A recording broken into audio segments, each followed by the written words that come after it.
This video is from my Docker Mastery course on Udemy, and I've pulled this section of videos on installing Docker and put them into a playlist here on YouTube. You can get all the details in this series of videos. Look for the playlist somewhere in this interface on Mac, Windows, Linux, both desktop and server, for my preferred way to install Docker Desktop and learn Docker and Kubernetes locally on your machine. You can get course discount coupon links below, the Discord community I have for all things DevOps, my podcast, live show, everything else. Get those links below, and I hope you enjoy. Hello. This video is for two reasons. One, it is in case you don't want to run Docker locally. You want to run Docker on a server remotely, whether it's for production, some other server use, or simply because you can't run Docker locally for licensing, performance, resources. You're not local admin. It could be all sorts of reasons. So this is about Docker Engine for Linux servers. The reason I say it's engine and servers are key components we'll get into throughout this video. This video is going to focus on getting the most up-to-date Docker installed from the correct location, which is different than your default Linux package managers. We will then make sure that the CLI is installed wherever you're going to operate it from. So not SSHing into the server the entire time. We're actually going to set it up so we can control it remotely, which is the best way to run a Docker engine on a Linux server. And a little disclaimer, if you haven't watched the previous video, which is about Docker Desktop for Linux desktops, this is not that. This is before we had Docker Desktop, we had just the Docker engine. Every Docker Desktop has Docker engine in it. It manages it for you. But Docker engine, it's a single binary called docker-d or the Docker daemon. And that can operate on any Linux server. As long as you have a Linux kernel, you can run that. The same thing, you can run it on a Windows server, the docker-d.exe that could actually run as a service on a Windows server to run Windows containers, but we're not going to talk about that in this video. So the Docker Desktop, that's for running on your local system. That's really just for local use of Docker. But this is the Docker engine, which can run on any Linux system, whether it's local or remote, whether it's a VM or a physical server, it's a Raspberry Pi, whatever it is. If it's running a Linux kernel, it's in the list. And Docker has a compatible list of tested, supported builds that they know work. It's not every Linux distribution out there. It doesn't include BSD, which is not technically Linux. And it's really just focused on the big ones, the CentOS, the Red Hat, the Ubuntu, the Debians, those kind of things. And there's various architectures that it will support. So as a reference in this video, you'll see the link to this page, which is showing you the list of currently supported Linux distributions for Engine. I am, of course, going to use Docker on Ubuntu, my favorite server Linux distribution, and I'm going to step you through it. I'm going to gloss over the details because really you're just going to read this or run the script, which we'll talk about next. Now, yes, I am giving you links as the resources to this video for all the documentation around all the ways to install it on Linux variants, distributions like Ubuntu, Fedora, and all the other ones. But really, the easiest way to do this most of the time is just running a script. If you type in your browser git.docker.com, that will give you a shell script that you can look at, you can download, you can run automatically with curl. It's meant to basically get you the right settings and uninstall the old things, install the new things, make sure you're getting the right sources and all that stuff all in one go, which is how I've always installed Docker ever since I learned about it way back at the beginning of the project. So maybe for learning, maybe the first time you install Docker on a Linux server, you go follow the documentation that goes through step by step with your package manager. Maybe it's apt, maybe it's yum, maybe it's APK, just depending on what you're doing on your Linux distro. But I'm going to use this script, which is easier. It's basically curling down the script into a file and then running that file with a shell. And this is exactly what that script, if you went to the last slide, it would tell you to copy and paste that and copy it down and then run it. So we're doing that, and it will figure out which distribution I'm on, which version of that distribution, whether they're supported. It will connect, in this case, apt to the package manager with the key to make sure you get the right repository for your install. And then that command runs for a few minutes, depending on how fast your server is. And then you end up here, back at your shell prompt with the Docker command line, the Docker engine or daemon, and a few other utilities. Usually it comes with some plugins like BuildKit for building images, Compose for running that. We'll get into all that through the course. So just realize that there's maybe 4 or 5 binaries floating around your system. Now, like all the other ways you can install Docker, do a docker space version command, type that command in your shell, and you should get back, at least, the command line client and the server version. When you get back that server version, it means you're able to talk to the server API on that server. If you're on the shell of the server, then it's technically talking to localhost using a socket. I just want to remind you that all that you just did there is open source. The Docker engine, the Docker command line, all of the plugins there, those are all fully open source, Apache licensed. Docker Desktop, however, from the previous videos, is including all of this stuff as well as closed source or licensed software from Docker. Docker Desktop is way more of a superset of a bunch of different things. Docker Engine here that we're installing is just the bare minimum. It's the daemon you need to run a container in Docker. And as a reminder, like I've done in previous videos, if you use the docker login command, because you only have command line access here, if you type in docker space login, you can log in with your Docker ID, and that will get you more pulls. If you remember, pulls are the things from the first few videos in this course that contain the software. You pull the image and then you run it as a container. And you do that a certain number of times, and Docker may eventually complain and say, hey, look, you've exceeded, and I think the current number is like 106 hours. And it says you've exceeded the number of pulls. Well, if you're behind a corporate firewall and everyone in your company is all using Docker and they're all behind a single IP address, that limit can be hit pretty quick.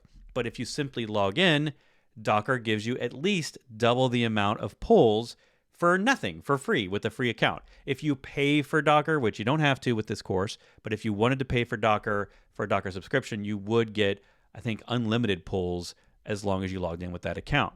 But let's move on to controlling this daemon locally. Now, what's going to happen here is whatever system you're going to use, let's say this is a server setup, or it could just be that you don't want to run Docker on your local machine. Maybe you're not allowed to, maybe you can't, maybe you don't have enough resources, maybe you're not root on your local machine, but you do have the ability to run Docker on this remote machine. Well, you don't have to sit in the shell on that remote machine and type all your commands there and do all your source code work there or clone the repo for this course. You can do nothing there. You can ignore that. You can actually install Docker there, and we're going to talk to it remotely.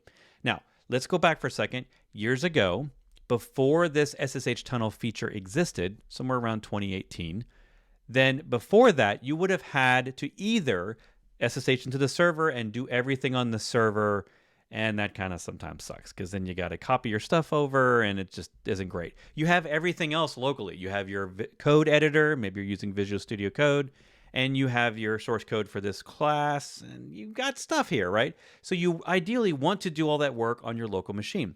Docker solved that. When it first came out back in 2013, the only way we could do that was through a TCP port, which doesn't have built-in authentication and by default doesn't provide encryption for the connection. So it was generally considered a bad way to connect to Docker. It was something you only wanted to do on safe networks, and especially because it wasn't authenticated, it could technically allow you remote root access to a server if you just simply connected from anywhere that had access to that port.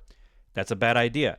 So Docker then added this new feature built in that we can simply do a transparent SSH connection as long as you can SSH to that server and have the authentication or a certificate preferably to SSH into that server, you can do it. And you don't need to jump through hoops or expose any additional ports. So that's what we're going to do.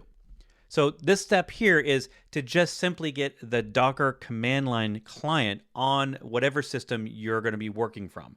And it can be on Windows, Mac, Linux, Raspberry Pis, whatever. Just get the command line client.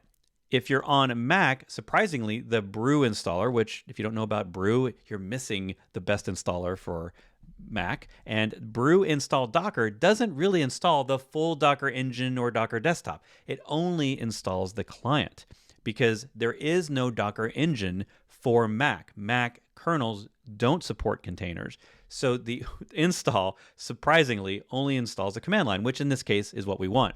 If your local machine was Linux, you could use the Linux install package from Docker's documentation. And then once you have that package set up as a repository, you can then apt install the docker-cli CLI package from that repository. And lastly, if you're on Windows, you might have heard of Chocolatey. That's one of the package managers for Windows nowadays. And you could do a Chocolatey install to install just the command line client. But Docker also has all this explained in their documentation, where they tell you how you can get the client libraries for your operating system and just the client library. Okay, the moment of truth. You've installed the Docker engine on a Linux server. Regardless of what you're going to use it for, whether it's just for practice or for real production, you got Docker on the server. You've now got the client installed on your local machine. I should remind you all those things I just told you about installing the client. If you already have Docker Desktop installed, you don't need to do that. Docker Desktop comes with the client, but we can tell the client where to point, where to talk to the server engine, and that's what we're going to do now. So imagine I can SSH into a server with something like this command up here, SSH root at an IP address or a host name. And let's say I have an SSH certificate. So all of this does assume you understand the basics of SSH, that you know how to get a certificate on a server so that you can log in remotely. There's tons of tutorials out there on that. And that knowledge is assumed. Again, basic Linux knowledge is assumed before you get involved with Docker. So assuming that we can do that, if I have that access, then all I would need to do is create an environment variable. The docker_host environment variable tells the Docker command line which server to talk to. By default, if you just install Docker on something and start using the command line, it assumes the local socket or the local host. And so it doesn't even have this environment variable. And by default, if it's blank, this environment variable, even though Docker tries to look it up and it doesn't find one, it will say, okay, you must assume that I need to talk to the local host. And it will do that just fine. But if we change this by adding an export, docker host equals SSH:// just like you would use an HTTPS URL. So if we replace that with SSH:// username at hostname, then I can jump in with Docker by just typing regular Docker commands. So notice I type a Docker version here, but I don't have Docker running on my local machine. I just have the Docker client, and it's already SSHing right over the internet to this remote cloud instance I just set up moments ago, and it returns the server version as well as the client version. If you were to start poking around, you would actually see that I'm on Darwin, which is macOS for my client, and if we scroll down, the server would show Linux because that's where the server is running the engine. And that's it. That's all you need to do. If you want to unset that docker_host environment variable, then your Docker command line would revert back to your local machine, assuming that you had the engine running locally. And you can toggle back and forth. In fact, you could have a bunch of different servers and just change the environment variable in each shell you're using to tell it which server to talk to. There's a Docker context command that can also do this. We won't talk about that yet. That's more advanced for later in the course. But there's technically a built-in command called Docker context that allows you to save these settings and manage a list of different engines that you want to talk to. But this one is great to start with. And the last step here is to clone your repository for this course locally. The one that's mentioned a few lectures back in the written lectures, where there's the course repo that you download, you want to put that on your local machine along with your code editor and everything else, and the Docker client. The only thing that's going to be on the server is the engine we installed, and we're not going to need to SSH into it constantly because all the Docker commands we run locally will just execute against that remote server. That remote server, by the way, just remember, whenever I'm typing localhost in my browser to test things in Docker, like maybe a website or something that we're running in Docker, you're not going to type localhost. You're going to type the server host name or IP address that you installed Docker on. That's the machine that's running the engine, running your containers, and that you will need to type in your browser, or if you're running any other local commands like curl or ping, you're going to need to do those to that server IP.